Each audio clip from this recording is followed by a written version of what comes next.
Jung, Hyun, Andrew, Kim for Project 3 demo video. First, we start with question 1. We use NumPy to deal with the matrices. Then we go over our function DCT compute, which does the 1D DCT calculation for a matrix of n by n size, which then returns the DCT matrix. We then use that DCT matrix in both row 2D and column 2D to find the 2D DCT matrices. So with row, we start with rows, and then with columns, we start with columns. Very simple. And then we round to the nearest integer. Then we go over our main function, which simply does the inputs in the command line for enter n between 2 and 8. And then after we input something that's between that, we then enter the matrix, each element between 0 and 255. So then we want to set up our environment, which we first do pip install numpy.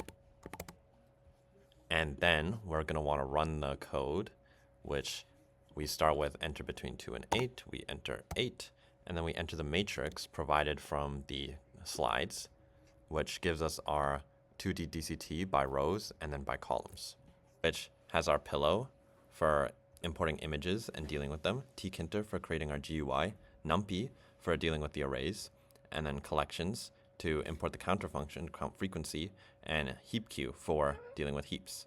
First, we're going to want to install pillow and numpy for dealing with our dependencies. Then we go over open file function, which simply opens a BMP file and then displays it.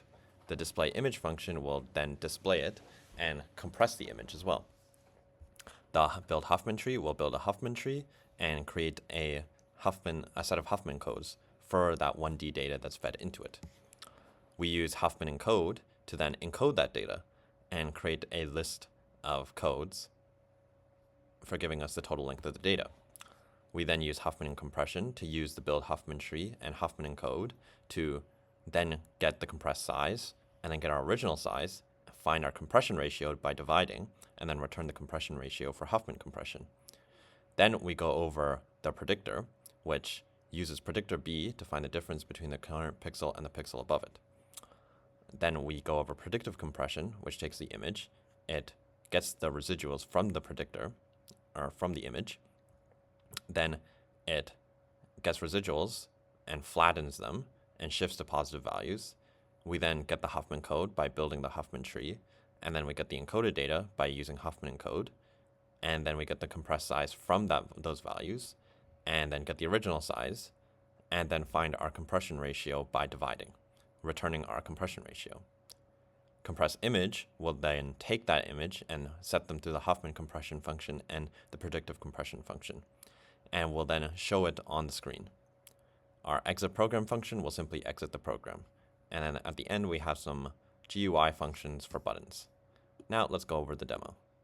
We run without debugging. Then we see function. The GUI, we open an image. We see image 1 from the provided, gives our Huffman compression ratio and our predictive compression ratio.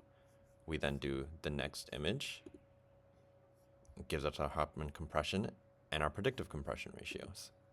We then open the final image, giving us our Huffman compression ratio and our predictive compression ratio. Finally, we can then press exit to exit the program. Thank you.